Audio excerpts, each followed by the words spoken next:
नाज़रीन मुहतरम, अस्सलामु अलैकुम वरहमतुल्लाहि वबरकातुह। मैं ज़ुबैर हाशमी फ़रमान ए इलाही में आप सभी नाज़रीन का खैर मक़दम करता हूँ।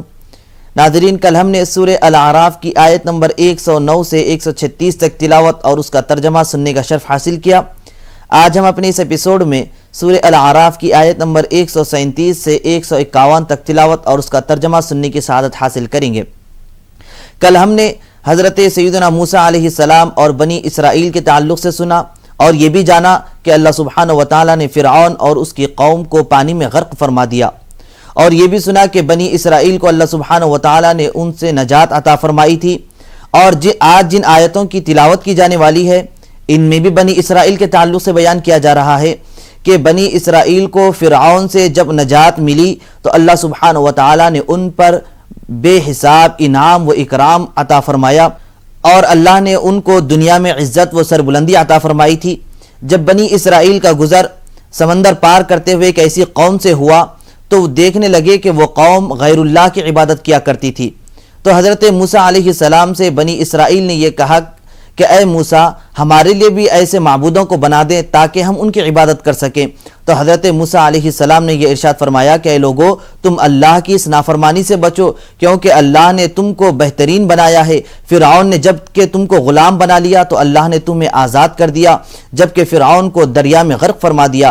तो इसलिए तुम पर ज़रूरी है कि तुम सिर्फ़ और सिर्फ अल्लाह की इबादत किया करो। तो आइए नाज़रीन, इसी के ताल्लुक़ से और जानने के लिए सुनते हैं सूरह अल-अराफ की तिलावत और उसका तर्जमा। औज़ु बिल्लाहि मिनश शैतानिर रजीम।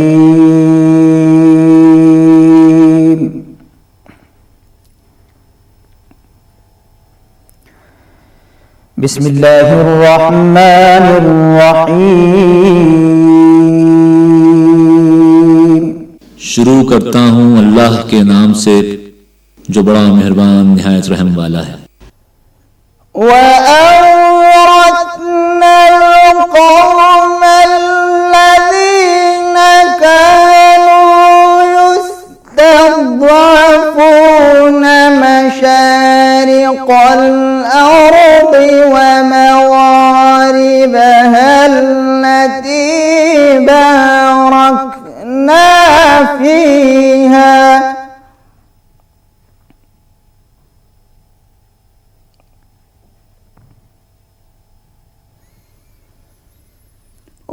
وتمت كلمة ربك الحسنى على بني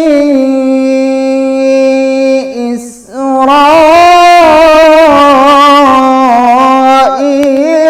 بما صبروا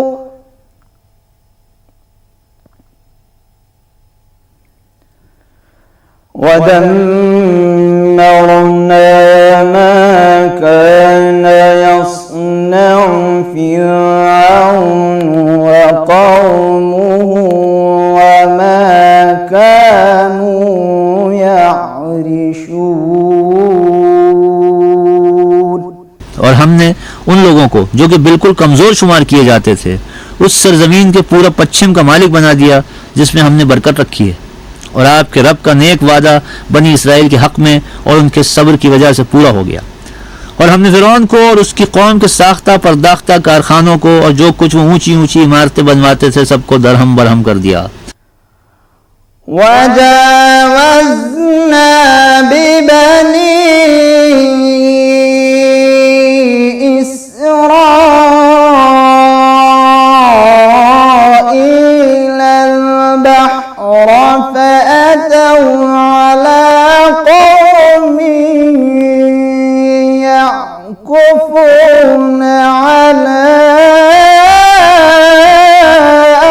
अस्नामिन लहुम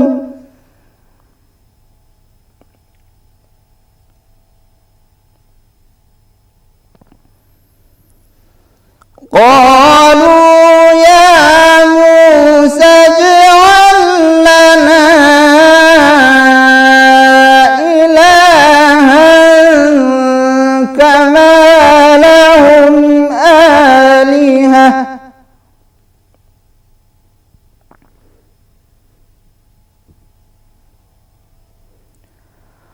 قال إنكم قوم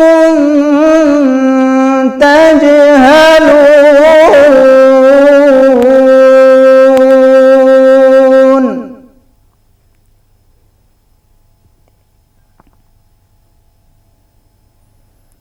إن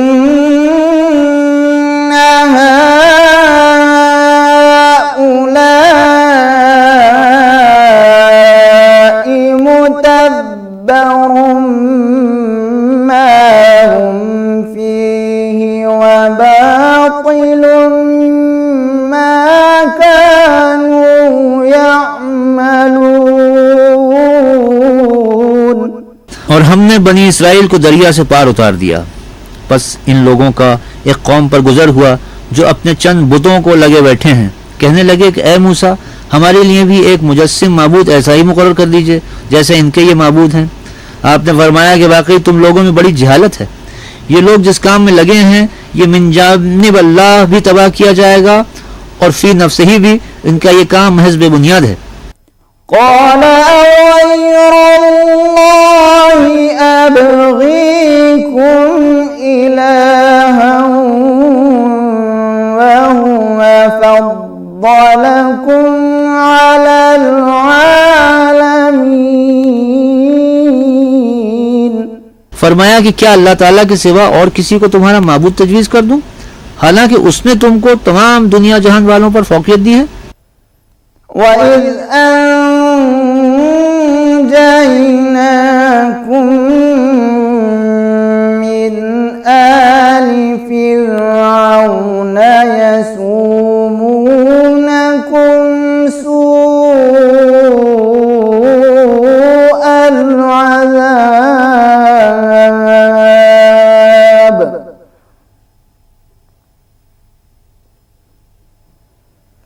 يقتلون أبناءكم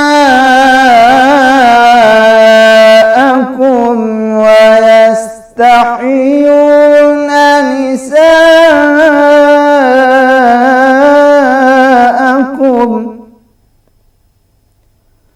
وفي ذلكم بلاء من ربكم عظيم। और वो वक्त याद करो जब हमने तुमको फिरौन वालों के जुल्म और ईज़ा से बचा लिया जो तुमको बड़ी सख्त तकलीफें पहुंचाते थे। तुम्हारे बेटों को बकसरत कत्ल कर डालते और तुम्हारी औरतों को अपनी बेगार और खिदमत के लिए जिंदा छोड़ देते थे। और इस वाक़े में तुम्हारे परवरदिगार की तरफ से बड़ी भारी आजमाइश थी। सूरह अल-आराफ की तिलावत और उसका तर्जमा जारी रहेगा। यहाँ हम लेते हैं एक मुख्तसर सा वक्फ़ा। वक्फ़े के बाद दोबारा आप सभी नाजरीन का खैर मक़दम है। नाजरीन महतरम, आज तिलावत की जाने वाली आयतों में बनी इसराइल के हालात और इनके वाक़यात को सुन रहे हैं। तो अब हम बात करते हैं बनी इसराइल के बारे में। बनी इसराइल दरअसल 12 कबीलों पर मुश्तमिल कौम का नाम है। अरबी ज़ुबान में बनी इसराइल का मतलब ये होता है कि इसराइल के बेटे। इसराइल ये अल्लाह के नबी हज़रत याकूब अलैहिस्सलाम का नाम था जो हज़रत इब्राहीम अलैहिस्सलाम के पोते हैं। हज़रत याकूब अलैहिस्सलाम को 12 बेटे थे। तो आगे चलकर इन 12 बेटों की औलाद में काफ़ी नस्ल बढ़ती गई और ये एक बड़े कबीले की शक्ल इख्तियार कर गए। अब कुरान में जहाँ कहीं बनी इसराइल के नाम से जिक्र आता है तो वहाँ यही कबीला मुराद लिया जाता है। तो आइए नाजरीन, इसी के ताल्लुक़ से मज़ीद जानकारी हासिल करने के लिए सुनते हैं सूरह अल-आराफ की तिलावत और उसका तर्जमा। وَوَاعَدْنَا مُوسَى 30 لَيْلَةً وَأَتْمَمْنَاهَا بِعَشْرٍ فَتَمَّ مِيقَاتُ رَبِّهِ 40 ليلة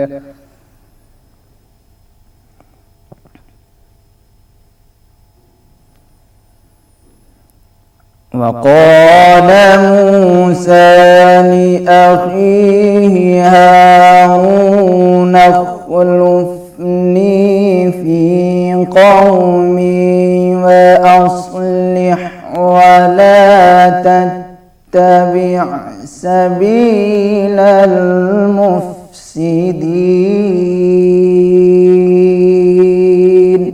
اور ہم نے موسیٰ سے 30 شب کا وعدہ کیا اور 10 شب کو 29 شب کا تتمہ بنایا، سو ان کے پروردگار کا وقت پورے 40 شب ہو گیا.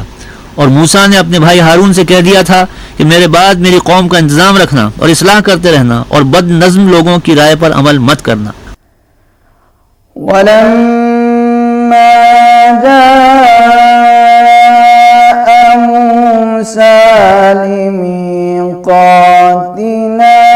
وكلمه ربه قال رب أرني أنظر إليك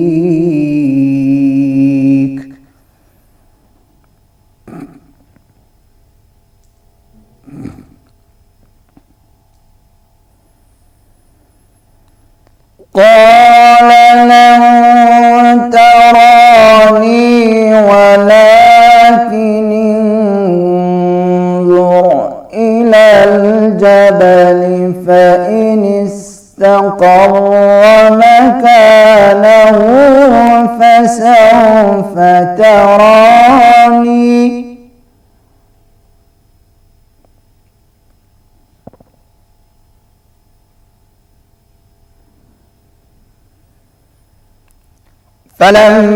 فلما تجلى ربه للجبل جعله دكا وخر موسى صعقا.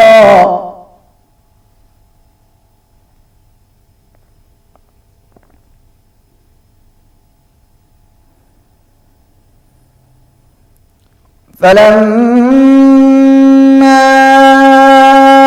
أفاق قال سبحانك تبت إليك وأنا أول المؤمنين. اور جب موسیٰ ہمارے وقت موعود پر آئے اور ان کے رب نے ان سے بہت ہی لطف و عنایت کی باتیں کیں تو عرض کیا کہ اے میرے پروردگار اپنا دیدار مجھ کو دکھلا دیجئے کہ میں آپ کو ایک نظر دیکھ لوں. ارشاد ہوا کہ تم مجھ کو ہرگز نہیں دیکھ سکتے لیکن تم اس پہاڑ کی طرف دیکھو، سو اگر یہ اپنی جگہ پر برقرار رہا تو خیر تم بھی دیکھ سکو گے. بس ان کے رب نے جب پہاڑ پر تجلی فرمائی تو تجلی نے اس پہاڑ کے پرخچے اڑا دیے اور موسیٰ بے ہوش ہو کر گر پڑے. پھر جب افاقہ میں آئے تو عرض کیا کہ بے شک آپ کی ذات منزہ اور رفیع ہے، میں آپ کی جناب میں معذرت کرتا ہوں اور سب سے پہلے میں اس پر یقین کرتا ہوں. قال يا موسى إني اصطفيتك على الناس برسالاتي وبكلامي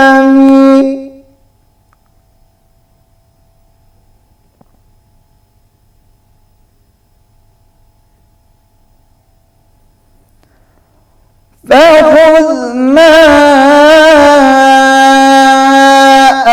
آتيتك وكن من الشاكرين.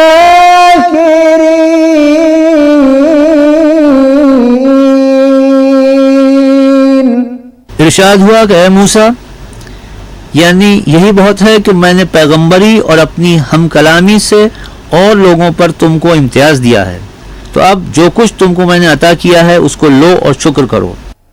وَكَتَبْنَا لَهُ فِي الْأَلْوَاحِ مِنْ كُلِّ شَيْءٍ مَوْعِظَةً وَتَفْصِيلًا لِكُلِّ شَيْءٍ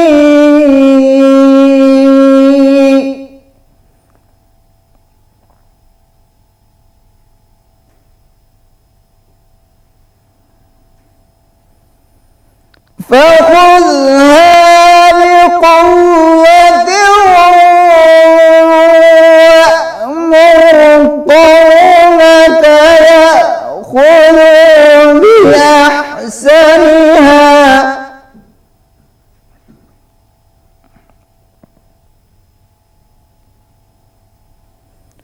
سأريكم دار الفاسقين.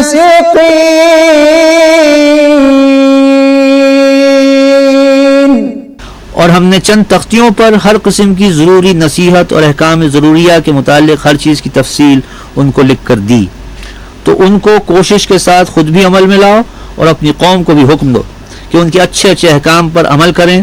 میں اب بہت جلد تم لوگوں کو ان بے حکموں کا مقام دکھلاتا ہوں. تلاوت اور ترجمے کا تسلسل جاری رہے گا. ہم یہاں لیتے ہیں ایک مختصر سا وقفہ. وقفے کے بعد ایک بار پھر آپ سبھی کا خیر مقدم ہے. ناظرین محترم، بنی اسرائیل کے سرکشی اور ظلم کرنے کے بعد حضرت موسیٰ علیہ السلام اپنی براءت کا اظہار کرتے ہوئے رب تبارک و تعالی سے یہ دعا کی کہ اے رب تبارک و تعالی، مجھے اور میرے بھائی ہارون کو اپنی رحمت میں داخل فرما لے اور تو ہم پر رحم فرما، کیونکہ تو ہی سب سے زیادہ رحم فرمانے والا ہے. تو آئیے ناظرین، اور معلومات حاصل کرنے کے لیے سنتے ہیں سورہ الاعراف کی آج کی باقی آیتوں کی تلاوت اور اس کا ترجمہ. سأصرف عن آياتي الذين يتكبرون في الأرض بغير الحق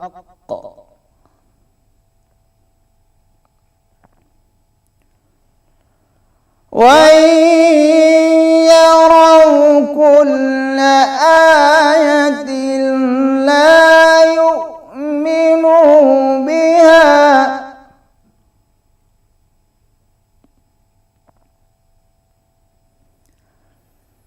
وَإِن يَرَوْا سَبِيلَ الرُّشْدِ لَا يَتَّخِذُوهُ سَبِيلًا وَإِن يَرَوْا سَبِيلَ الْغَيِّ يَتَّخِذُوهُ سَبِيلًا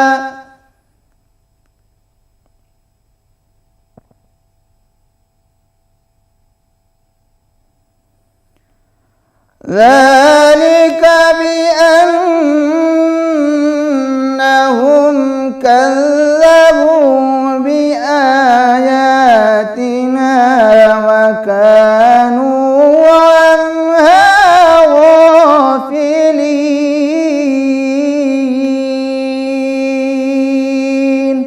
میں ایسے لوگوں کو اپنے احکام سے برگشتہ ہی رکھوں گا جو دنیا میں تکبر کرتے ہیں جس کا ان کو کوئی حق حاصل نہیں، اور اگر تمام نشانیاں دیکھ لیں تب بھی ان پر ایمان نہ لائیں، اور اگر ہدایت کا راستہ دیکھ لیں تو اس کو اپنا طریقہ نہ بنائیں، اور اگر گمراہی کا راستہ دیکھ لیں تو اس کو اپنا طریقہ بنا لیں.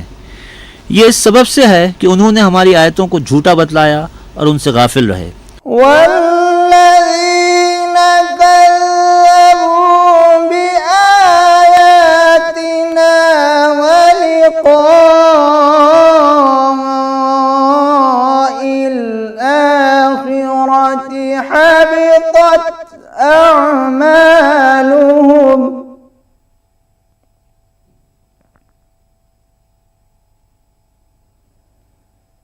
هل يجزون إلا ما كانوا يعملون.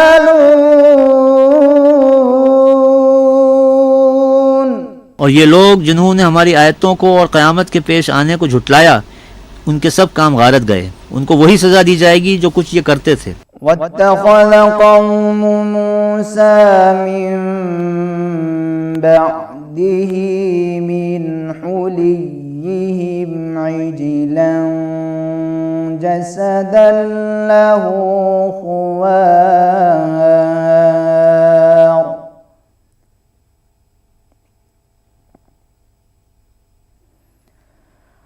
ألم يروا أنه لا يكلمهم ولا يهديهم سبيلا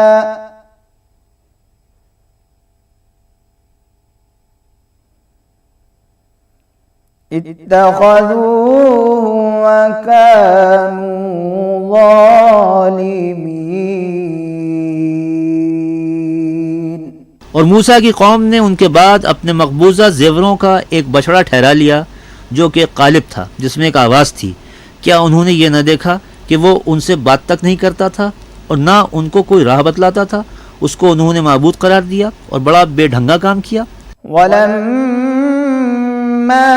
सुक़ित फ़ी ऐदीहिम वरअव अन्नहुम क़द ضلوا قالوا لئن لم يرحمنا ربنا ويغفر لنا لنكونن من الخاسرين।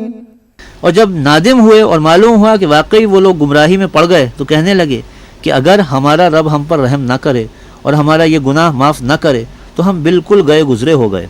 वलम्मा रजअ मूसा इला क़ौमिही ग़ضबान आसिफ़न क़ाल बि'स मा ख़लफ़्तुमूनी मिन बअदी أعجلتم أمر ربكم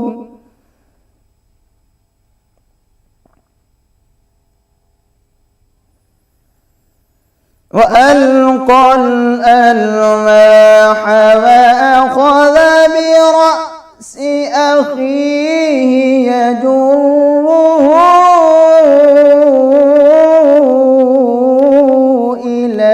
إليه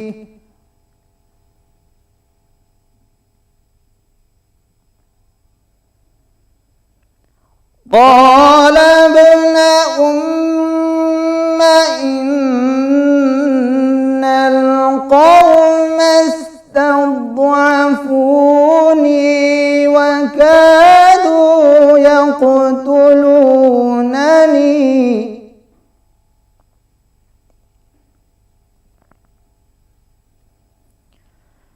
فلا تشمت بي الأعداء